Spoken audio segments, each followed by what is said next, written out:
राधिका बरसाने वारी की जय। गीता पाठ अध्याय 17 श्रद्धा त्रय विभाग योग। 17वें अध्याय में अर्जुन भगवान कृष्ण से पूछते हैं कि हे कृष्ण, जो मनुष्य शास्त्र विधि को त्याग कर केवल श्रद्धा से युक्त होकर भगवान की पूजा अर्चना करते हैं, उनकी क्या स्थिति होती है, उनको क्या फल प्राप्त होता है। तब भगवान श्री कृष्ण अर्जुन से कहते हैं, हे अर्जुन, जो मनुष्य शास्त्र विधि को त्याग कर श्रद्धा से भगवान का पूजन करते हैं, उनकी स्थिति उनकी श्रद्धा पर ही निर्भर करती है, क्योंकि मनुष्य की श्रद्धा भी 3 प्रकार की होती है: सात्विक श्रद्धा, राजसी श्रद्धा और तामसी श्रद्धा। और सभी मनुष्यों की श्रद्धा उनके संस्कारों से उत्पन्न होती है और अनेक जन्मों के किए हुए कर्मों से संचित कर्मों के फलस्वरूप संस्कार से उत्पन्न हुई होती है। श्रद्धा ही मनुष्य की क्या स्थिति होगी यह बताती है। जैसे हमारे कर्म किस प्रकार के हैं, यह तय करता है कि हमारे संस्कार कैसे होंगे, और जैसे हमारे संस्कार होंगे वैसी ही हमारी श्रद्धा होगी, और जैसी हमारी श्रद्धा होगी वैसी ही हम स्थिति को प्राप्त करेंगे। यानी कि अच्छे और सात्विक कर्मों से ही हमारे सात्विक संस्कार बनेंगे, और सात्विक संस्कारों से ही हमारी सात्विक श्रद्धा होगी, और सात्विक श्रद्धा की जैसी स्थिति होती है वैसी ही मनुष्य की स्थिति होगी। आसान शब्दों में समझा जाए तो जैसी जिसकी श्रद्धा वैसा ही उसका स्वरूप और वैसी ही उसकी स्थिति। जैसे सात्विक पुरुष सात्विक कर्मों के द्वारा देवों को पूजते हैं, और राजसी पुरुष जो राजसी कर्मों के द्वारा यक्ष, गंधर्वों, राक्षसों को पूजते हैं, और तामसी पुरुष जो तामसी कर्मों के द्वारा प्रेत, भूत, गणों को पूजते हैं। तो जो मनुष्य शास्त्र विधि से रहित मन के अनुसार कल्पना करके कठिन पूजा पाठ तप करते हैं, अहंकार से भरे हैं, उनकी कामनाओं की पूर्ति और मोह से भरे हुए हैं, और वह अपने अंदर बैठे अंतर्यामी को कष्ट पहुंचाते हैं और स्वयं भी अपने मन और अभिमान के कारण कष्ट भोगते हैं, उन अज्ञानियों को तू आसुरी स्वभाव वाला समझ। जैसे प्रत्येक कर्म सात्विक, राजसिक और तामसिक, इनके द्वारा हमारे संस्कार और संस्कारों के द्वारा हमारी श्रद्धा बनती है, ऐसे ही मन के अनुसार चलने से, मन के अनुसार पूजा पाठ करने से अहंकार भी आता है और अज्ञान भी आता है। इसलिए मनुष्य को शास्त्र विधि से ही भगवान का पूजन अर्चन करना चाहिए, अपने मन की कल्पना के अनुसार नहीं। आपने भी अपने आसपास लोगों को देखा होगा कि लोग अपने मन के अनुसार ही ठाकुर जी की सेवा, पूजा और भोग लगाते हैं। कहीं कहीं तो देखने में आता है कि लोग ठाकुर जी को लहसुन प्याज से बना भोजन भी भोग लगा देते हैं, यद्यपि शास्त्र इसकी इजाजत नहीं देता। लेकिन यह क्या है? यही है मन के अनुसार चलने वाली श्रद्धा, और उसी के श्रद्धा के अनुसार ही हमें फल मिलता है, और हम अपना सारा दोष ठाकुर जी पे और भगवान पर मढ़ देते हैं। जैसी हमारी श्रद्धा होगी उसी के अनुसार हमारी स्थिति होगी, और उसी के अनुसार हमें फल मिलेगा, और वैसा ही हमारा स्वरूप बनेगा। हमारी श्रद्धा सात्विक है तो सात्विक फल और सात्विक स्वरूप और सात्विक स्थिति हमारी होगी।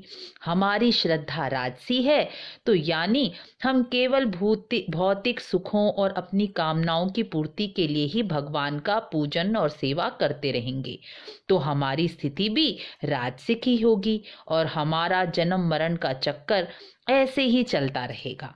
और तामसिक श्रद्धा वालों का तो कहना ही क्या, वह स्वयं तो नष्ट होंगे ही, वरन कई जन्मों तक नरक के घोर अंधकार में फेंके भी जाएंगे, मनुष्य योनि को कभी भी प्राप्त नहीं कर पाएंगे। इसलिए जिस प्रकार श्रद्धा 3 प्रकार की होती है, उसी प्रकार भोजन भी सबको अपनी प्रकृति के अनुसार ही प्रिय होता है। यज्ञ, तप, दान, यह भी 3 प्रकार के होते हैं। आयु, बुद्धि, बल, आरोग्य, सुख और प्रीति को बढ़ाने वाला रस युक्त भोजन सात्विक मनुष्य को प्रिय होता है। कड़वा, खट्टा, अधिक नमक वाला, रूखा, गरम, मिर्च मसाले वाला भोजन दुख, चिंता और रोगों को उत्पन्न करने वाला भोजन माना गया है। यह भोजन राजसिक पुरुषों को प्रिय होता है।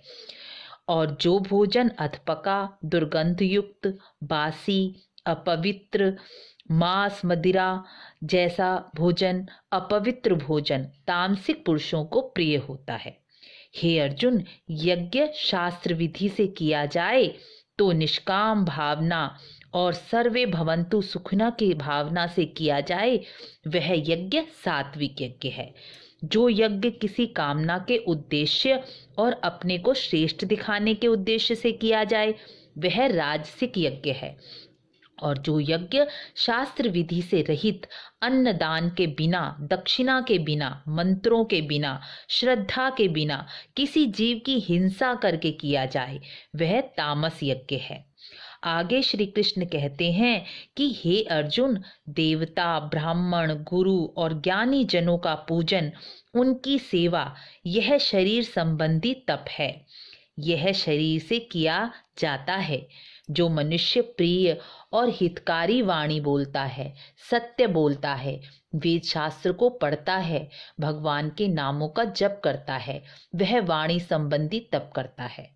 और जो मनुष्य मन की प्रसन्नता यानी शांत भाव में रहता है, भगवान के स्वभाव, लीला, कथाओं का मन से चिंतन करता रहता है, मानसिक सेवा पूजा करता है, वह वन संबंधी तप करता है।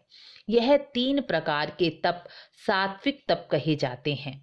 जो मनुष्य तप, सत्कार, मान, पूजा यह सब दिखावे के लिए करता है या मैं श्रेष्ठ हूँ इस प्रकार की भावना से करता है, वह राजस तप कहा जाता है। जो तप मूढ़ता पूर्वक, हठ से, मन से, वाणी से किसी दूसरे को पीड़ा पहुंचाकर किसी की हानि करके किया जाता है, वह तामस तप कहलाता है। आगे श्री कृष्ण अर्जुन को समझाते हैं कि दान भी 3 प्रकार के होते हैं। हे अर्जुन, दान देना हमारा कर्तव्य है। जो दान देश, काल, पात्र को ध्यान में रखकर दिया जाता है, वह दान सात्विक है।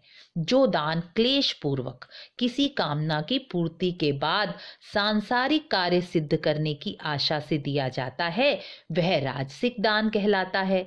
जो दान बिना आदर के, अपमान पूर्वक देश, काल, कुपात्रों के लिए, जैसे मांस, मदिरा, पार्टियां करना इनकी, या अभक्ष्य वस्तु खाने के लिए, चोरी करना, ठगी करना, नीच कर्मों के लिए, यह सब दान जो दिए जाते हैं, वह तामस दान कहलाते हैं।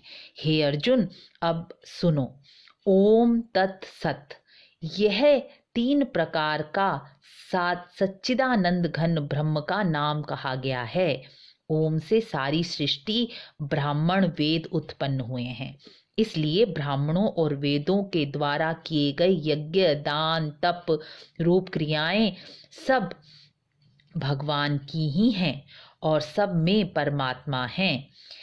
निष्काम भावना से किया जाने वाला कर्म, नाना प्रकार के तप, यज्ञ, दान सबके कल्याण की इच्छा से किए जाएं तो वह सब तत् नाम में आता है।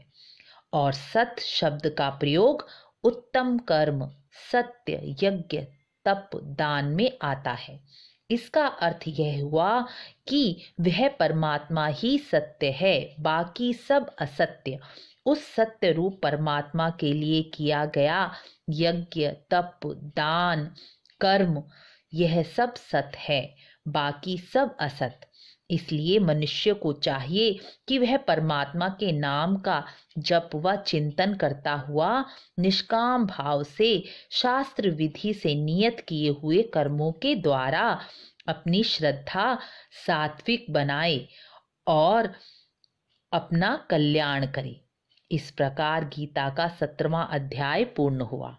17वें अध्याय का महात्म्य भी अवश्य सुने और वीडियो को लाइक शेयर सब्सक्राइब भी अवश्य करें। राधे राधे।